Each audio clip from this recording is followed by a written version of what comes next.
SSC পরীক্ষা 2025 তোমাদের রাজশাহী বোর্ডের ভূগোল ও পরিবেশ বিষয়ের এমসিকিউ অংশের সঠিক সমাধান এই ভিডিওতে তুলে ধরছি। দেখো, এটার প্রশ্নের সেট হচ্ছে ক। তোমারটার সাথে প্রশ্নের সেট মিলবে না, তবে প্রশ্নগুলো মিলবে, সো উত্তরগুলো একটু মিলিয়ে নাও। দেখো, 1 নম্বরের সঠিক উত্তরটা হচ্ছে কিন্তু খ হবে। এখানে যদিও ক দেওয়া আছে, কিন্তু ক নাম্বারটা সঠিক হবে না, খ নাম্বার হবে সঠিক অ্যান্সার। ঠিক আছে, তোমরা মিলিয়ে নিও। এরপরে দেখো 2 নাম্বার, 2 নাম্বারের সঠিক উত্তরটা হচ্ছে দেখো, 2-এর সঠিক উত্তর হচ্ছে গ হবে, অর্থাৎ ভূচিত্রাবলী হবে। ঠিক আছে, এবার 3 নাম্বার, 3-এর সঠিক উত্তরটা হচ্ছে 4 হবে, অর্থাৎ তোমার মার্কিন যুক্তরাষ্ট্রের প্রমাণ সময় হচ্ছে 4 ভাগ, কতটি রয়েছে? 4টা। ওকে, এরপরে 3 নাম্বার, সরি 4 নাম্বার, 4 নাম্বারের সঠিক উত্তরটা হচ্ছে দেখো, নিরক্ষরেখা বাদে বাকি 2টা হবে, অর্থাৎ উত্তর মেরুতে এবং দক্ষিণ মেরুতে, তার মানে হচ্ছে 1 আর 3 হবে, এই যে খ নাম্বার হবে। এরপরে দেখো 5 নাম্বার, 5 নাম্বারের সঠিক উত্তর হচ্ছে 35 ডিগ্রি হবে। ওকে, এবার 6 নাম্বার, 6 নাম্বারের সঠিক উত্তর হচ্ছে 1941। ওকে, কারণ আমরা জানি যে আন্দামান সাগরের ভূমিকম্প সংঘটিত হয়েছিল 7 পয়েন্ট কত জন, তো 1941 সালে।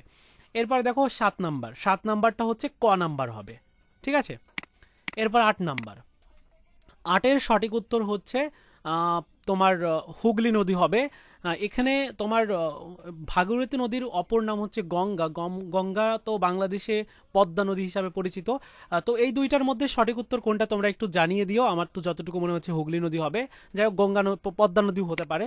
তোমাদের যেটা সঠিক উত্তর অবশ্যই বলো। এরপরে দেখো পরবর্তী যেটা, অর্থাৎ তোমার 9 নাম্বার, 9 নাম্বারের সঠিক উত্তর হচ্ছে ভূমিরূপ কোনটি?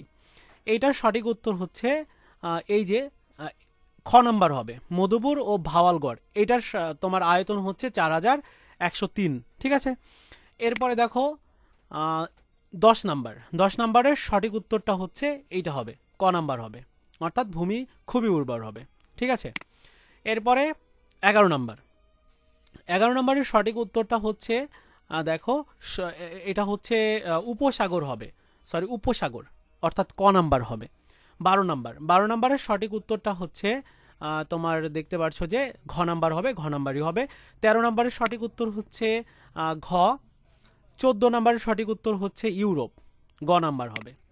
এরপর 15 নাম্বারের সঠিক উত্তরটা হচ্ছে 3টাই হবে, সরি 3টাই হবে না, মঙ্গল গ্রহ ব্যতিক্রম, অর্থাৎ পশ্চিম থেকে পূর্ব দিকে ঘোরে, মঙ্গল আর বুধ, আর বাকি যেগুলো রয়েছে সবগুলো কিন্তু পূর্ব থেকে পশ্চিম দিকে ঘোরে। ঠিক আছে, সরি শুক্র গ্রহ পূর্ব থেকে পশ্চিম দিকে ঘোরে, পশ্চিম থেকে পূর্ব দিকে, তার মানে হচ্ছে তোমার এই যে এইটা হবে, শুক্র গ্রহর এইটা বাদ হবে, তার মানে 1 আর 3 হবে, এই যে খ নাম্বার হবে। এরপরে দেখো 16 নাম্বার, 16 নাম্বারের উত্তরটা হচ্ছে মৌলভীবাজার, এটাই হবে। 17 নাম্বার যেটা, 17 নাম্বারের সঠিক উত্তরটা হচ্ছে 17 নাম্বারের সঠিক উত্তরটা হচ্ছে ঘ হবে, সরি খ হবে, উন্নয়ন হবে। এরপরে দেখো 18 নাম্বার, 18 নাম্বারের সঠিক উত্তর কালবৈশাখী। 19 নাম্বারের সঠিক উত্তর হচ্ছে কর্কট ক্রান্তিক। তারপর 20 নাম্বারের সঠিক উত্তরটা হচ্ছে রাজনৈতিক অস্থিরতা। 21 নাম্বারের সঠিক উত্তরটা হচ্ছে কমলাপুর জংশন, অর্থাৎ কমলাপুর আমরা জানি যে বাংলাদেশের বৃহত্তম রেল স্টেশন। ওকে, 22 নাম্বার, 22 নাম্বারের সঠিক উত্তর হচ্ছে ঘ। 23-এর সঠিক উত্তর হচ্ছে ঘ। 24-এর ক। ওকে, এরপরে 25 নাম্বার, 25-এর সঠিক উত্তরটা হচ্ছে ক হবে, বরেন্দ্র জাদুঘর। এরপরে 26-এর সঠিক উত্তর ঘ। 27-এর সঠিক উত্তরটা কিন্তু ক হবে, অর্থাৎ জলপথে প্রধানত 2 ভাগে ভাগ করা হয়। এরপর 28-এর সঠিক উত্তরটা হচ্ছে 3টাই হবে। হ্যাঁ, 3টাই হবে, কারণ তোমার কাঠ সংগ্রহ করতো, তারপর খনিজ উত্তোলন অনেক সময় করা হতো। যাই হোক 3টাই হবে, তোমাদের যদি সঠিক উত্তর জানা থাকে অবশ্যই জানাতে পারো, এই 2টা তো মাস্টলি হবেই। এরপরে দেখো 29 নাম্বার, 29 নাম্বারের সঠিক উত্তরটা কিন্তু ক হবে। ঠিক আছে, এবং 30 নাম্বারের সঠিক উত্তর খ। মিলিয়ে দেখো কয়টা হলো অবশ্যই জানিও, আর যদি কোথাও কোনো ভুল হয় সেটিও তোমরা কমেন্ট সেকশনে জানিয়ে দিও।